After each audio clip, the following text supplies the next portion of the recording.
إن في خلق السماوات والأرض واختلاف الليل والنهار لآيات لأولي الألباب الذين يذكرون الله قياما وقعودا وعلى جنوبهم ويتفكرون في خلق السماوات والأرض ربنا ما خلقت هذا باطلا سبحانك فقنا عذاب النار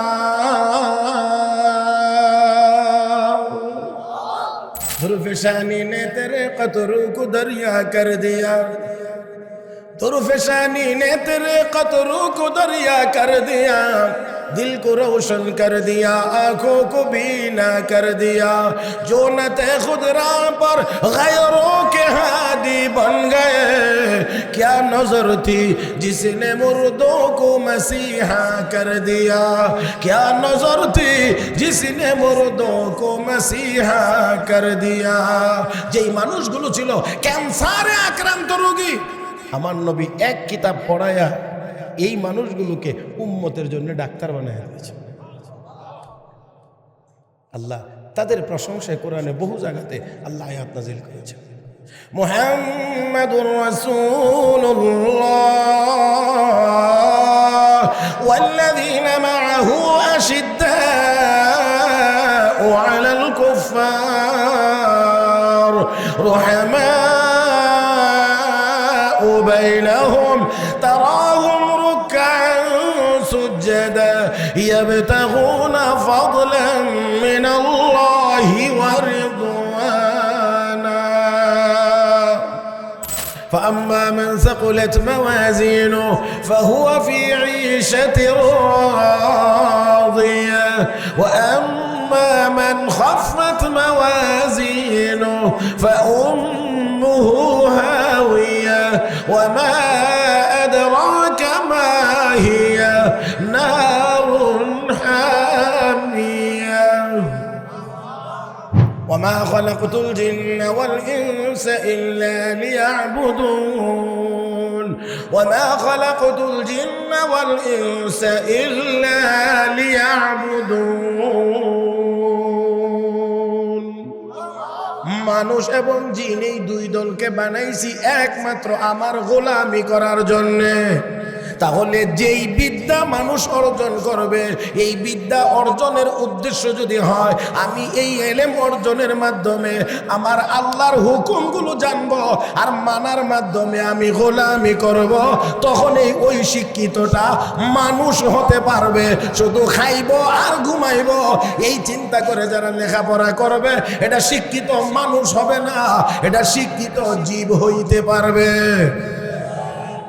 দারুত তারবিয়া ইসলামিয়া বালিকা মাদ্রাসার উদ্যোগে আয়োজিত আজকের বার্ষিক ওয়াজ মাহফিলের মুহতারাম সভাপতি দামাত বারাকাতুল আলিয়া উপস্থিত দেশ বরেণ্য বুজুর্গানে দিন হযরত উলামায়ে কেরাম সমবেত দিনদার ইমানদার মুসলমান ভাইয়েরা পর্দার আড়ালে অবস্থানরত শ্রদ্ধেয় সম্মানিত মা ও বোনেরা রব্বে করিমের দরবারে শুকরিয়া আদায় করছি যিনি আমাদেরকে দয়া করে মায়া করে মেহেরবানি করে আজকের এই মোবারক মজলিসে বুজুর্গানে দিনদের সোহবতে আসার বসার কিছু কথা বলার ও শোনার তৌফিক দান করেছেন মহব্বতের সাথে সবাই উচ্চ আওয়াজে পড়ি আলহামদুলিল্লাহ যারা আছেন যারা বসেছেন বেজার না খুশি সবাই জি সবাই খুশি মাশাআল্লাহ তো বসাটা একটু ঠিক করে নিচ্ছেন দেখি কেমন খুশি হয়েছে একটু একটু এইভাবে চাপেন এইভাবে আসেন যারাই আছেন তারা কেমন যেন একটু যে একটু মেহরবানি করে মজলিসটা আমরা একটু ঠিক করি সুন্দর করি একটু একটু একটু দয়া করে একটু সুন্দর করি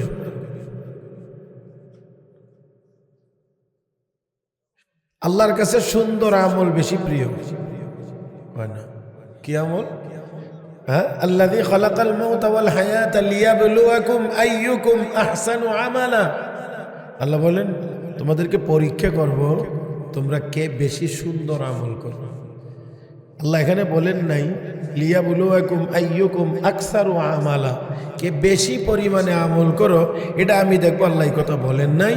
আল্লাহ রাব্বুল আলামিন বলেছেন কে বেশি সুন্দর আমল করো। তাহলে আল্লাহর কাছে আমল তখনই কবুল হবে যখন আমল সুন্দর হবে। কথা কয় না?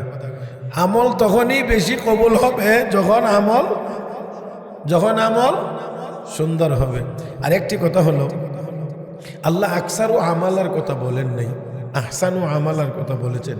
হাসরের মাঠে আল্লাহ রাব্বুল আলামিন বান্দার সওয়াব আর গুনাহ গণবেন না। 1 2 3 4 5 6 7 8 9 10 20 30 40 50 এভাবে আল্লাহ গণবেন না। আল্লাহ বান্দার সওয়াব আর গুনাহ ওজন দিবেন। কি দিবেন? ওজন দিবেন। ওজন দেওয়া আর গণা দুইটার মধ্যে বেশ কম নাই না আছে? অনেক জিনিস দেখতে কম, সংখ্যায় কম, একটা দুইটা, কিন্তু ওজনে অনেক বেশি। অনেক জিনিস আছে সংখ্যায় হাজার, ওজনে কম। আল্লাহ কেমনে বুঝাইতে পারি? আর হুজুরের বয়ানের পরে আমার বয়ান এটা আসলে ওই মুরগার রান খাওয়া, গরুর গোশত খাওয়ার পরে আলু ভর্তা দিলে যেরকম আমার কাছে লাগতেছে অনেকটা এরকম। কথা বুঝেন নাই? কারণ হুজুরের যে কিমতি বয়ান হয়েছে এরপরে আমি যে বয়ান নিয়ে আইছি এটা আমার কাছে লাগে এখন আলু ভর্তা খাওয়াইতে নিজের কাছে খারাপ লাগে। কথা বুঝেন নাই? তারপরেও যেহেতু হুকুম, দোয়া করি আল্লাহ যেন হুজুরের হায়াতে বেশি বেশি বরকত দান করে। বলছিলাম যে অনেক জিনিস সংখ্যায় কম কিন্তু ওজনে, অনেক জিনিস সংখ্যায় বেশি ওজনে কম। আচ্ছা দেখেন, পাল্লা দিয়েছে জিনিস মাপে, একটা পাল্লার এক সাইডে একটা পাথর দিয়েছেন, এটা 1000 গ্রামের, একটা 1000 গ্রাম মানে 1 কেজি। ডাইনের পাল্লার মধ্যে সরিষা দিছেন, বুঝিনি কি সরিষা। তখন সরিষা কতটা হবে আর পাথর কতটা? পাথর একটা, বাটখারা যেটা কয় আর কি, বাটখারা কয়টা, সরিষা কতটি? 1 কেজি সরিষা যদি আপনি গুনতে যান, সুবহানাল্লাহ, সবার পক্ষে গোনা সম্ভব না, বুড়ার পক্ষে তো সম্ভবই না, কারণ এরা তো সব সরিষা দেখবেও না, তো গনবে কোত্থেকে?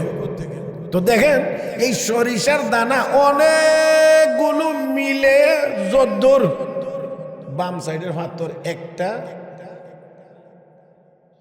তাহলে সংখ্যায় কম হতে পারে কিন্তু ওজন, হাসরের মাঠেও অনেক আমল সংখ্যায় কম হবে, একটা দুইটা পাঁচটা, কিন্তু ওজন অনেক বেশি হবে। অনেকের আমলের সংখ্যা অনেক বেশি হবে কিন্তু ওজনে অনেক কম হবে। তো আল্লাহ হাসরের দিন এই জন্য গণবেন না, কি করবেন? কথা কয় না? তখন আমরা কি চাই, সরিষার মতো না পাথরের মতো? ওজন বেশি হওয়া দরকার। فأما من ثقلت موازينه فهو في عيشة راضية وأما من خفت موازينه فأمه هاوية وما أدراك ما هي نار حامية। الله কয় যার সওয়াবের পাল্লাটা ভারী হবে তার ঠিকানা জান্নাত, আর সওয়াবের পাল্লা যদি হালকা হয় তাহলে ঠিকানা হবে জাহান্নাম। আওয়াজ করে একটু বলেন, জাহান্নামে কি কেউ যেতে চায়? তাহলে সওয়াবের পাল্লা ভারী হওয়া লাগবে, আর সওয়াবের পাল্লা ভারী হবে কি আমলের দ্বারা? মাশাআল্লাহ মাশাআল্লাহ, কি আমলের দ্বারা? সুন্দর আমলের দ্বারা, সুন্দর আমলের দ্বারা। আল্লাহ আমাদেরকে বেশি বেশি সুন্দর আমল করার তৌফিক দান করুন। তবে কথা হলো কি কি করলে বেশি সুন্দর হবে? একটা শুধু বলছি, সুন্দর হবে ইখলাসের পরিমাণ যত বেশি হবে আমল তত বেশি সুন্দর হবে, হাসরের দিন আমল তত বেশি ওজন হবে। হ্যাঁ, যাক, আমি আয়াত তেলাওয়াত করেছি সূরাতুল আনকাবুতের 45 নম্বর আয়াত। এখন মজলিস সুন্দর হয়েছে, এই জন্যই কথাগুলো বলা। খুব লম্বা সময় আপনাদেরকে কষ্ট দেব না, বিরক্ত করব না, তবে খেয়াল করে যদি শোনেন তাহলে কয়েকটি কথা আপনাদের খেদমতে বলতে চাই। তিলাওয়াতকৃত আয়াতের ভিতরে সূরাতুল আনকাবুতের ৪৫ নম্বর আয়াতের ভিতরে আল্লাহ রাব্বুল আলামিন তার প্রিয় হাবিবকে, প্রিয় নবীকে দুইটা আমলের নির্দেশ দিয়েছেন। তো নবীকে যে আমলের নির্দেশ দেওয়া হয়েছে সেই আমল কম গুরুত্বপূর্ণ না বেশি গুরুত্বপূর্ণ? হ্যাঁ, নবীকে সরাসরি আল্লাহ বলেছেন, হে নবী উতলু মা উহিয়া ইলাইকা মিনাল কিতাব, ওহীর মাধ্যমে যে কিতাবটি আপনার উপরে নাজিল করা হয় এই কিতাবটি আপনি তেলাওয়াত করেন। না আরো আস্তে করেন সুবহানাল্লাহ। কি তেলাওয়াতের কথা বলা হয়েছে? কয় না, কি তেলাওয়াতের কথা বলা হয়েছে? আজকে মুসলমানের ঘর কোরআনের তেলাওয়াত শূন্য, মুসলমানের সিনা কোরআনের তেলাওয়াত শূন্য, মুসলমানের বাচ্চারা কোরআনের শিক্ষা থেকে বঞ্চিত। যার কারণে মুসলমান সংখ্যার দিক থেকে বাড়ে কিন্তু ওজন বাড়ে না। বুঝাইতে পারছি কিনা জানি না। সরিষার দানার মতো সংখ্যা বাড়ে কিন্তু ওজন বাড়ে না।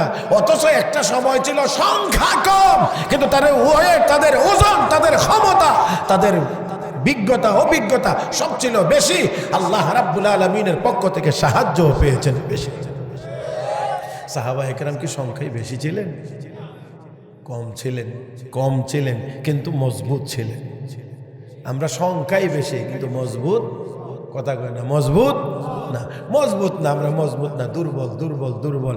মনে রাখতে হবে। আমি একটা কথা ছোট মানুষ বলে থাকি, মুসলমান আমাদের শক্তি ভিতরে, কাফের বেঈমানদের শক্তি বাহিরে। ভিতরের বাহিরে কি? মুসলমান সাহস দেখায়, কথা বলে তার ইমানি সাহস নিয়ে, ইমানি পাওয়ার নিয়ে, আর ইমানি শক্তি থাকে মানুষের ভিতরে, আর অস্ত্র থাকে বাহিরে। অস্ত্রের শক্তি দিয়ে কাফের বেঈমানরা কথা বলে। এই জন্য তাদের হাতে অস্ত্র থাকবে তো তারা গরম থাকবে, শক্ত কথা বলবে। অস্ত্র থাকবে না, বিড়ালের মতো নরম হয়ে যাবে। আর মুসলমান যার সিনা শক্ত, যার ভিতরে ইমানি শক্তি, তার হাতে অস্ত্র থাকলেও সে বলবে আল্লাহ, না থাকলেও বলবে আল্লাহ, সুদিনেও বলবে আল্লাহ, দুর্দিনেও বলবে আল্লাহ, ফাঁসির মঞ্চে গিয়েও বলবে আল্লাহ।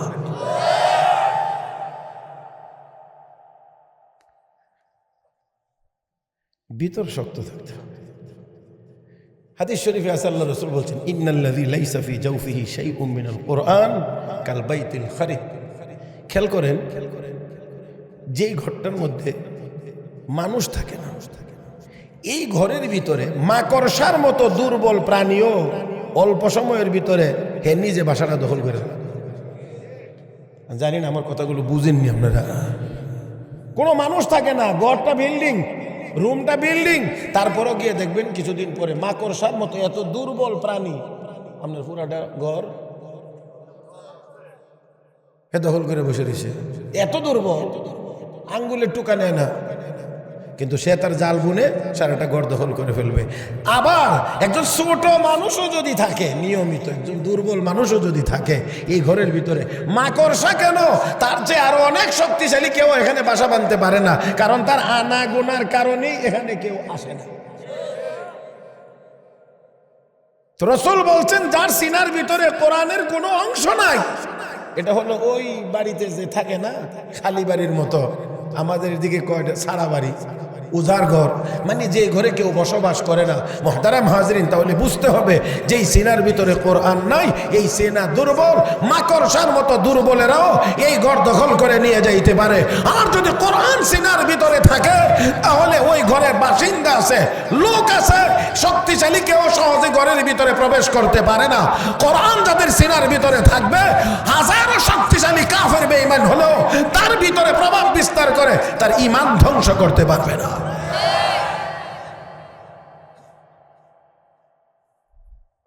সেজন্য খুব গর্ববোধ করি আমরা অনেক শিক্ষিত, শিক্ষার হার অনেক বেড়েছে, অনেক বড় বড় শিক্ষিত হয়েছে, পিএইচডি, অমুক তমুক, ফলনা দফনা, ডিগ্রির অভাব নাই। কত ডিগ্রি, ডিগ্রির পরিমাণ যত বাড়তেছে চুরির পরিমাণের চেয়ে আরো বেশি বাড়তেছে, দুর্নীতির পরিমাণ আরো বেশি বাড়তেছে। হ্যাঁ, যত বড় শিক্ষিত তার চেয়ে বড় চুরি। আল্লাহ আল্লাহ আল্লাহ, এই হলো অবস্থা। কারণ কি? এই শিক্ষার ভিতরে মূল জিনিসটা নাই। মূলটা না থাকার কারণে এই শিক্ষা দিয়ে আমি আপনাদেরকে, যদি কষ্ট না নেন তাহলে একটা কথা বলতে পারি, কারণ এখানে একটু কথা আমার মনে হয় বলার একটু ভালো সুযোগ, এই জন্য একটা কথা আপনাদেরকে বলতে পারি। আমরা কিন্তু মানুষ জীব, সকল মানুষ জীব, কিন্তু সকল জীব মানুষ না।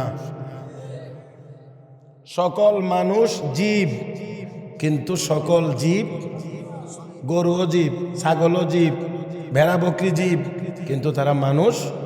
হ্যাঁ, তবে আবার মানুষ হয়েও আমরা জীব, আর জীব হিসাবে জৈবিক কিছু চাহিদা আছে, যেমন পানাহার করতে হয়। আপাতত দূর কথা দিয়ে বোঝানোর চেষ্টা করি। পানাহার করতে হয়, খাইতে হয়, পান করতে হয়, ঘুমাইতে হয়, এরকম এই কাজগুলো গরু ছাগলের মধ্যেও আছে নাকি নাই? আমরা যদ্দুর খাইলে হয়, গরুরে উদ্দুর দিলেই হয়, বেশি লাগে। তাহলে খাওয়ার মধ্যে যদি কোনো ফজিলত থাকে, তাহলে ফজিলতের দিক দিয়ে গরু আপনার তাক গাইল।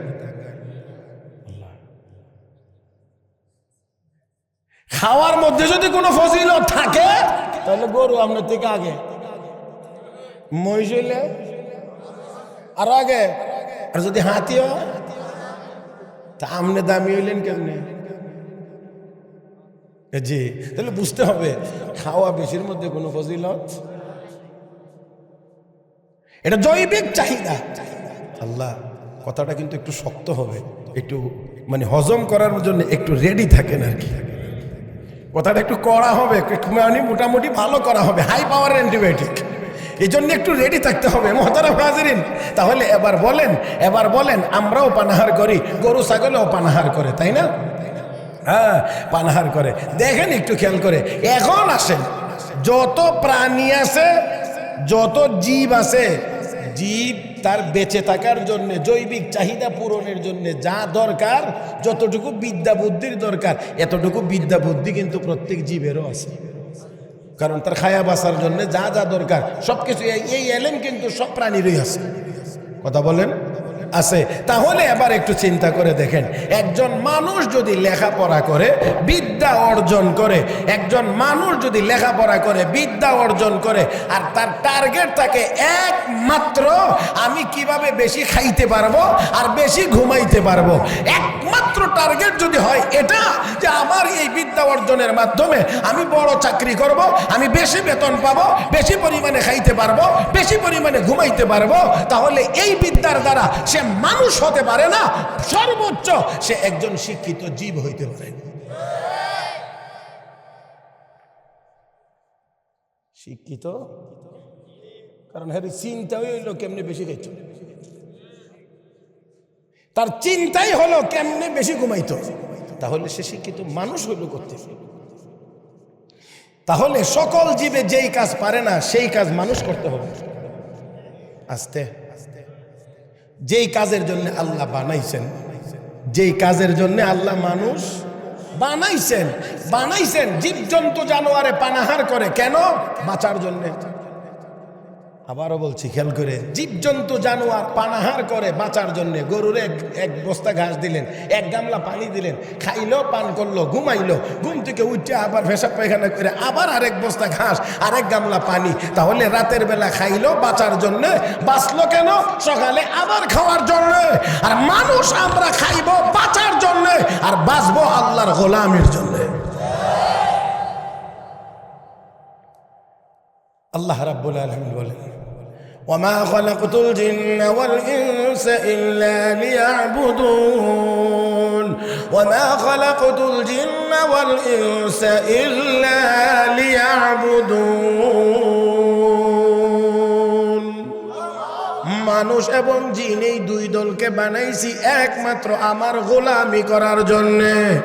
তাহলে যেই বিদ্যা মানুষ অর্জন করবে, এই বিদ্যা অর্জনের উদ্দেশ্য যদি হয় আমি এই এলেম অর্জনের মাধ্যমে আমার আল্লাহর হুকুমগুলো জানবো আর মানার মাধ্যমে আমি গোলামি করব, তখন ওই শিক্ষিতটা মানুষ হতে পারবে।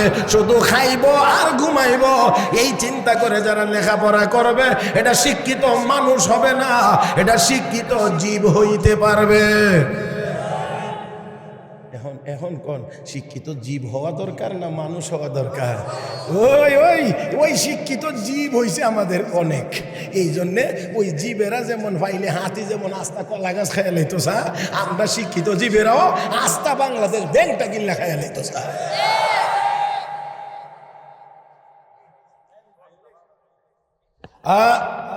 ওভারটেক করেন না মানে জি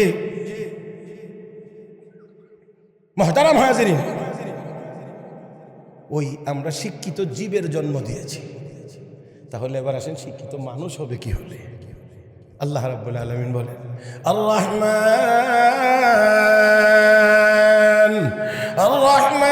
আল্লামাল কুরআন খালাকাল ইনসান, আর-রহমান আল্লামাল কুরআন খালাকাল ইনসান আল্লামাহুল বায়ান। দয়াময় তিনি যিনি শিক্ষা দিয়েছেন কোরআন, সৃষ্টি করেছেন মানুষ। তার মানে হলো যেই শিক্ষার সাথে কোরআনের শিক্ষা আছে সেই শিক্ষার দ্বারা মানুষ হতে পারবে। কোরআনের শিক্ষা যদি কারো শিক্ষার সাথে না থাকে তাহলে শিক্ষিত জীব হইতে পারবে। যদি বুঝিয়ে থাকতে পারি তাহলে এবারে আপনারা একটু জায়গাতে আসবেন বলে আমি আশা করছি। তাহলে এখন বলুন, আমাদের শিক্ষিত জীবের দরকার না শিক্ষিত মানুষের দরকার? মানুষের দরকার। তাহলে শিক্ষিত মানুষ যদি হওয়া লাগে তাহলে কোরআন ছাড়া না কোরআন লয়া? কোরআন নিয়ে, কোরআন নিয়ে, কোরআন নিয়ে। অতএব আমাদের মানুষের ঘরে যে সন্তানটা জন্ম নেয় মানুষ, এটাকে যদি আমরা মানুষ হিসাবে গড়ে তুলতে চাই তাহলে জীবনের শুরুতে তাকে কোরআনের শিক্ষাটা দিয়ে দিতে হবে। তো আসুন, আমি বলছিলাম নবীকে আল্লাহ বলছেন, হে নবী আপনি দুইটা আমল করেন, দুইটা আমল। এক নাম্বার উতলু মা উহিয়া ইলাইকা মিনাল কিতাব, নবী ওহীর মাধ্যমে যে কিতাবটি আপনার উপরে নাজিল করা হয় এই কিতাবটি আপনি তেলাওয়াত করেন। ইনসাফের সাথে বলেন না, নবীর উপরে ওহীর মাধ্যমে যে কিতাবটি নাজিল হইতো এই কিতাবটির নাম কি? আস্তে গণ না, কোরআন, কোরআন, কোরআন, কোরআন। এক কিতাব, এক কিতাব, এক কিতাব, এক কিতাব। 23 বছরে আমার নবী সাহাবীদেরকে পড়াইছেন। কয় কিতাব? এক কিতাব। 23 বছরে পড়াইছে। আর এক কিতাব পড়াই বড় বড় মানুষগুলোকে নবী স্বর্ণের মানুষ বানাই লিছে। কয় কিতাব পড়াইছে? এক কিতাব। আর আজকে আমরা এই এক কিতাব বাদ দিয়ে হাজারো কিতাব পড়াই, কিন্তু মানুষ হয় না, জীব হয়। হ্যাঁ, শিক্ষিত মানুষ হয় না, শিক্ষিত জীব হয়। আর আমার নবী এক কিতাব পড়াইয়া বড় বড় মানুষগুলোকে শিক্ষিত মানুষ বানাইয়া দিয়েছিলেন। दुर्फेशानी ने तेरे कतरों को दरिया कर दिया, दुर्फेशानी ने तेरे कतरों को दरिया कर दिया, दिल को रोशन कर दिया, आंखों को बीना कर दिया। जो न थे खुद राह पर गैरों के हादी बन गए, क्या नजर थी जिसने मुर्दों को मसीहा कर दिया, क्या नजर थी जिसने मुर्दों को मसीहा कर दिया। যেই মানুষগুলো ছিল ক্যান্সারে আক্রান্ত রোগী, আমার নবী এক কিতাব পড়ায়া এই মানুষগুলোকে উম্মতের জন্য ডাক্তার বানায় দিয়েছে। আল্লাহ তাদের প্রশংসায় কোরআনে বহু জায়গাতে আল্লাহ আয়াত নাযিল করেছে। মুহাম্মাদুর রাসূলুল্লাহ ওয়াল্লাযীনা মা'আহু আশিদ্দাউ আলাল কুফফার রুহামাউ বাইনাহুম তারাহুম سجدا يبتغون فضلا من الله ورضوانا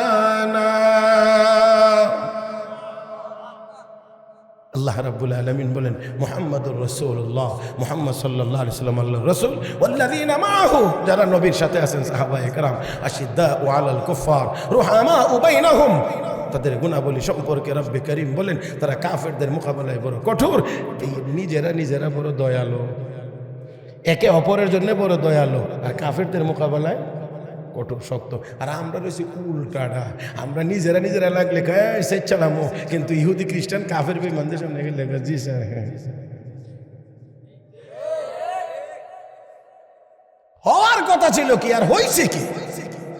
ওই এই কারণ এটা ওই ঘুরাই এই কথা, ওই কারণ আমরা শিক্ষিত মানুষ না, তো আমরা শিক্ষিত। আসেন, আল্লাহ বলেন আশিদ্দাউ আলাল কুফার রুহামাউ বাইনাহুম, একে অপরের জন্য তারা অত্যন্ত দয়ালু, অত্যন্ত দয়ালু, অত্যন্ত দয়ালু। তারপরে আল্লাহ বলেন তারাহুম রুকআন সুজদা, তারাহুম রুকআন সুজদা, আপনি দেখবেন তাদেরকে রুকু সেজদাকারী, তার মানে তারা নামাজি, তার মানে সাহাবায়ে কেরাম নামাজি। ইয়াবতাগুনা ফাদলাম মিনাল্লাহি ওয়া রিদওয়ানা, আপনি তাদেরকে দেখবেন এই ইবাদত বন্দেগীর বিনিময়ে, নামাজের বিনিময়ে তারা দুনিয়ার কিছু চায় না, আল্লাহর সন্তুষ্টি চায়, তার মানে তাদের নিয়ত ঠিক আছে। তো আল্লাহ রাব্বুল আলামিনের প্রিয় হাবিব এক কিতাব পড়ায়া কি মানুষ বানায়া দিলেন, কি মানুষ বানায়া দিলেন, কিয়ামত পর্যন্ত, কিয়ামত পর্যন্ত এমন মানুষ আর কোনোদিন পৃথিবীতে আসবে, এই পৃথিবীতে আর কোনোদিন আসবে? নবীদের পরে, নবীদের পরে, নবীদের পরে এত উত্তম কোনো মানুষ আল্লাহর জমিনে আর কোনোদিন আসে নাই, কোনোদিন আসবেও না। তারা হলেন সাহাবায়ে কেরাম রিদওয়ানুল্লাহি তাআলা আলাইহিম আজমাইন। যাক, কথা আমি এদিক ওদিক আর বেশি নিতে চাই না, রাত্র হচ্ছে, আর আপনারাও খুব লম্বা সময় বর্ষে কষ্ট করবেন, এটাও আমার ইচ্ছা না, এই জন্য আমি কথা শেষ করতে চাই। আল্লাহর নবীকে আল্লাহ নির্দেশ দিয়েছেন, হে নবী আপনি তেলাওয়াত করেন, আপনি কোরআন তেলাওয়াত করেন, আপনি তেলাওয়াত করেন। একটু কি দয়া করে আপনারা আওয়াজ করে বলবেন মাদ্রাসাতে প্রথমেই কি শিক্ষা দেওয়া হয়? কোরআনের তেলাওয়াত, কোরআনের তেলাওয়াত প্রথমেই শিক্ষা দেওয়া হয়। গেলেই যেটা দিয়ে শুরু, আলিফ বা তা সা, তার মানে বিশুদ্ধ তেলাওয়াত শিখানোর ব্যবস্থা। এটা হলো একেবারে একেবারে একেবারে প্রথম কোরআন শিক্ষার যত স্তর বা যত ধাপ আছে, এর মধ্যে প্রথম ধাপের নাম হলো তেলাওয়াত শিক্ষা। কি কি কি? তেলাওয়াত। তরজমা বোঝা লাগবে না, তাফসির বোঝা লাগবে না, কিচ্ছু করা লাগবে না, শুধু তেলাওয়াত, শুধু তেলাওয়াত, শুধু তেলাওয়াত। এটা সওয়াব, সওয়াব, বরকত, বরকত এবং আল্লাহর কাছে প্রিয় হওয়ার মাধ্যম। নবীকে এই জায়গায় আল্লাহ প্রথম নির্দেশ দিয়ে বলছেন উতলু, হে নবী আপনি শুধু তেলাওয়াত করেন, শুধু তেলাওয়াত। দুর্ভাগ্য, মুসলমানের ঘরে তেলাওয়াতের জায়গা এখন টেলিভিশনে নিয়ে নিছে, মোবাইলে নিয়ে নিছে, এখন আর তেলাওয়াত নেই। মোবাইলে এত কিছু শুনে, কিন্তু এটাও কোন যে একটু তেলাওয়াত শুনি, এটা বাঁচবে না সহজে। তো আল্লাহর নবীকে নির্দেশ দিয়েছেন, হে নবী আপনি তেলাওয়াত করুন। নবী তেলাওয়াত করেছেন, আর নবীর তেলাওয়াত শুনে অসংখ্য অগণিত কাফের বেঈমান শুধু তেলাওয়াত শুনেই কালেমা পড়ে মুসলমান হয়েছে, কালেমা পড়ে মুসলমান হয়েছে, কালেমা পড়ে মুসলমান হয়েছে। আমি লম্বা করব না। রাসূলের একজন সাহাবী হযরত তুফাইল ইবনে আমর রাদিয়াল্লাহু তাআলা আনহু, হযরত তুফাইল ইবনে আমর রাদিয়াল্লাহু তাআলা আনহু মক্কার বাহির থেকে মক্কায় এসেছিলেন আল্লাহর ঘর তওয়াফ করবেন। তখনও তিনি মুসলমান হন নাই। মক্কার মানুষের সাথে ওনার বাণিজ্যিকভাবে সম্পর্ক ছিল, পরিচয় ছিল, জানাশোনা ছিল। হযরত তুফাইল ইবনে আমর রাদিয়াল্লাহু তাআলা আনহু যখন মক্কায় আসলেন, কাবা ঘর তওয়াফ করবেন, উমরা করবেন, এই নিয়ত মক্কার লোকজন বলতে শুরু করেছে, তোফায়েল তুমি হয়তো জানো না, আমাদের মক্কাতে কিন্তু একজন লোক আছে, এই লোকটার নাম মুহাম্মদ, তার বাবার নাম আব্দুল্লাহ, সে নিজেকে নবী বলে দাবি করে, আর তার উপরে বলে কোরআন নামের কি একটা নাজিল হয়, এটা তেলাওয়াত করে করে শোনায়, আর এই তেলাওয়াত শুনে শুনে আমাদের সমাজের অনেক মানুষ বিধর্মী হয়ে যাইতেছে। বুঝছেন আপনারা? কি বুঝছেন? কোরআনের তেলাওয়াত শুনে কি হয়ে যাচ্ছে? মুসলমান হয়ে যাচ্ছে। আর মুসলমান হইলে তারা বলতো কি হইছে? বিধর্মী হইছে। তারা খুব ধার্মিক, কথা কয় না, তারা খুব ধার্মিক। আজকের দুনিয়াতে ওই ইহুদি খ্রিস্টানরা, কাফের বেঈমানেরা মুসলমানদেরকে সন্ত্রাসী বলতে চায়, সন্ত্রাসী বানাইতে চায়, সন্ত্রাসী হিসাবে পৃথিবীতে চিত্রিত করতে চায়। আমরা বলতে চাই এই পৃথিবীর সবচেয়ে বড় সন্ত্রাসী হলো ইহুদিরা, এই পৃথিবীর সবচেয়ে বড় সন্ত্রাসীরা হলো খ্রিস্টানেরা, সবচেয়ে বড় সন্ত্রাসী হলো বুদ্ধিস্টরা। তাকায়া দেখেন ফিলিস্তিন আর লেবাননের দিকে মুসলমানদেরকে কারা মারছে, আর এর ভিতর দিয়ে একটু খোঁজ নিয়ে দেখেন তাদেরকে পরিপূর্ণ সবকিছু দিয়া তাদেরকে মদত কে যোগাইতে আছে? মারতেছে সরাসরি ইহুদিরা, রসদ যোগাইতেছে খ্রিস্টানেরা। মিয়ানমারের দিকে তাকায়া দেখেন এখানে মুসলমানদেরকে মারতেছে বুদ্ধিস্টরা, বৌদ্ধরা। অথচ বৌদ্ধদের ধর্মের সবচেয়ে বড় স্লোগান হলো জীব হত্যা মহাপাপ। মুসলমান জীবের মধ্যে পড়ে না। কথা বুঝেন না মনে আপনারা? মুসলমান এটা জীবের মধ্যে পড়ে না। হায় হায়, গৌতম বুদ্ধ কি আবিষ্কার করে দিয়ে গেছে!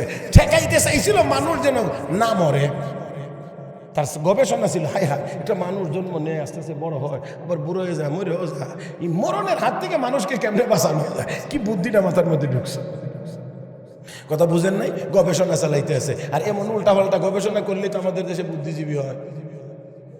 কথা কয় না রে, এরকম উল্টা পাল্টা কিছু করলেই তো বুদ্ধিজীবী হয়। জি না, এই উল্টা পাল্টা দিয়ে বুদ্ধিজীবী হওয়া যায় না। এই উল্টা পাল্টা কামের দ্বারা আবু জাহেল হওয়া যায়। কথা কয় না কেন? আবু জাহেল হওয়া যায়। আবু জাহেল তো আবুল হেকাম ছিল, উল্টা পাল্টা হওয়ার কারণে আল্লাহ কয় এটা রে আবুল হেকাম বলা যায় না, এটা আবু জাহেল। আর বুদ্ধিজীবী কারা? আমার আল্লাহ কোরআনে পরিচয় দিয়েছে। إن في خلق السماوات والأرض واختلاف الليل والنهار لآيات لأولي الألباب الذين يذكرون الله قياما وقعودا وعلى جنوبهم ويتفكرون في خلق السماوات والأرض ربنا ما خلقت هذا باطلا سبحانك فقنا عذاب النار।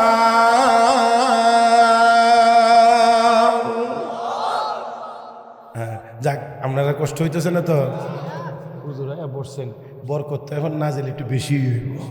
কথা বুঝেন না? এটা তো সোজা, হ্যাঁ, একটু বরকত বেশি হবে। যাক, আসুন বলছিলাম, কার কাছে যাইও না? কেন যাইও না? গেলে তুমিও কি হয়ে যাবো গা? বিদের সাবধান, কানে তুলা ঢুকাইছে যাতে ইচ্ছাকৃতভাবে অনিচ্ছাকৃতভাবে কানে যেন আওয়াজ না আসে। তারপরে সবকিছু ঠিকঠাক করে এবার কাবা চত্বরে যাইতে হবে, তফ তো করতে হবে। এখন খোঁজ খবর নিয়ে দেখলেন নবী কোন দিক দিয়ে আছে, তাহলে যদি তাকে এইদিকে, আমি শুরুটা করব এই দিক দিয়ে, যাতে সবসময় দূরত্ব থাকে, একসাথে যেন না হয়ে যায়। কথা বুঝছেন না? আগে খবর নিছে কোন দিক দিয়ে আছে। যদি এদিক দিয়ে থাকে তো আমি এই দিক দিয়ে স্টার্ট করবো, তাহলে উনি এইদিকে থাকবো, আমি এইদিকে, উনি এইদিকে আইবো, আমি এইদিকে। এই জন্যে এখন চলা শুরু, খবর নিয়ে দেখছেন যেই দিকে আছে তার বিপরীত দিক দিয়ে।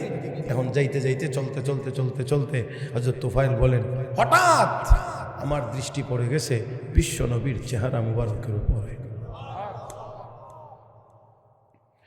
আমার আপনার নবীর চেহারা মুবারক দেখতে তো একটু খারাপ ছিল।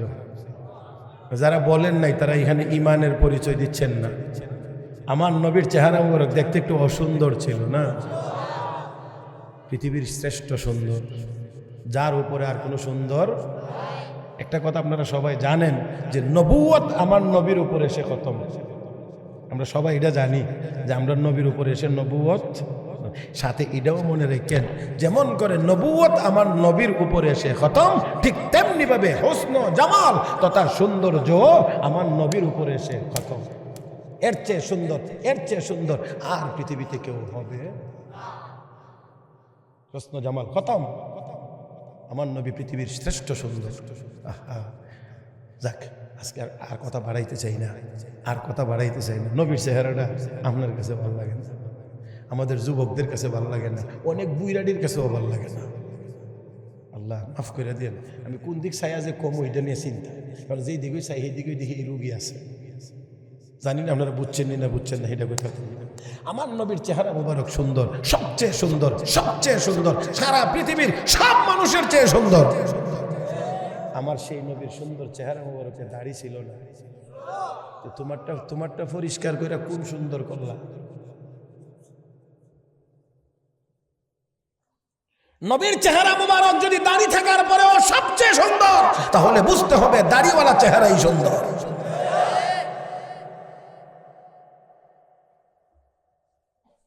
দুর্ভাগ্য চিনলাম ওই না কোনো কিছু, মনে করি ক্রিম সিরিম মাখলে, মেকআপ সেকআপ করলে ভেরি স্মার্ট না। আল্লাহ একদল ফেরেশতা নিয়োজিত করে রেখেছেন, একদল ফেরেশতা যাদের তাসবিহ সারা দিন কিয়ামত পর্যন্ত যাদের তাসবিহ হলো সুবহানা মান যায়্যানা রিজালা বিল লুহা। ওই আল্লাহ পবিত্র, যেই আল্লাহ পুরুষদেরকে দাড়ি দিয়ে সুন্দর করেছেন। একদল ফেরেশতা কিয়ামত পর্যন্ত তাদের তাসবিহ, আর কোনো কাজ নাই, আর কোনো নামাজ নাই, রোজা নাই, কিচ্ছু নাই, শুধু একটাই তাসবিহ সুবহানা মান যায়্যানা রিজালা বিল লুহা, সুবহানা মান যায়্যানা রিজালা বিল লুহা। ওই আল্লাহ পবিত্র, যে আল্লাহ পুরুষদেরকে দাড়ি দিয়ে সুন্দর করেছেন আর মহিলাদেরকে লম্বা চুল দিয়ে সুন্দর করেছেন। কিন্তু দুর্ভাগ্য, মহিলারা চুল কাটটা করে কি কাটি, বব বব, এরা কাটটা ছোট করে, আর পুরুষেরা মেয়েরা লম্বা চুল দিয়ে আল্লাহ সুন্দর বানিয়েছে, হিটারে কাচ্চা বানায় বিশ্রী, আর আল্লাহ পুরুষদেরকে দাড়ি দিয়ে বানাইছেন সুন্দর। পুরুষেরা ইটারে পরিষ্কার করে ভাবে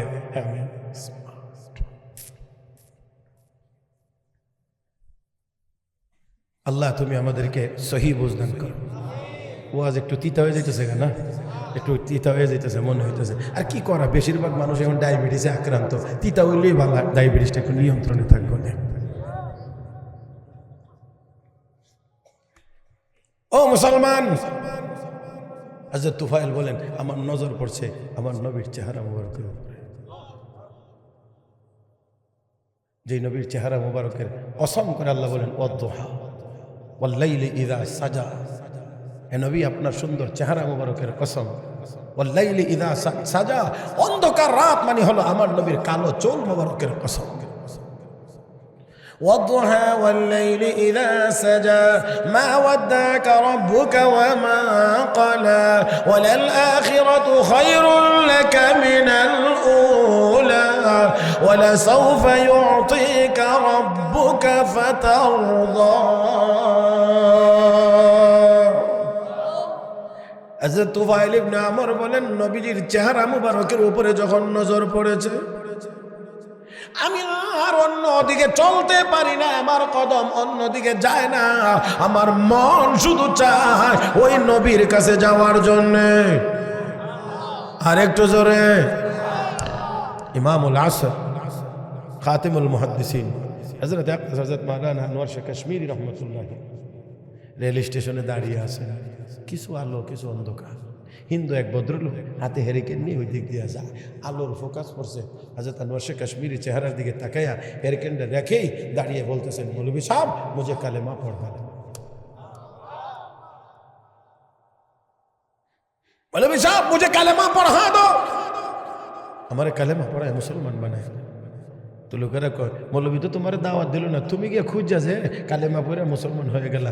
চেহারাটা অন্ধকারের ভিতরে আমি দেখতেছি নূর চমকাইতেছে, অন্ধকারের ভিতরে দেখি নূর চমকাইতে আসে, আমার দিল সাক্ষী দিতেছে অন্ধকারের ভিতরে যেই চেহারা থেকে এমন করে নূর চমকা, এই চেহারা কোনো বাতিল ধর্মের অনুসারীর হতে পারে না। অতএব ইসলাম ধর্ম সত্য, এই জন্য কালেমা গ্রহণ করে মুসলমান হয়েছে। আর আমার নবীর চেহারা হ্যাঁ, ইউসুফ আলাইহিস সালামের সুন্দর দেখে জুলাইখার বান্ধবীরা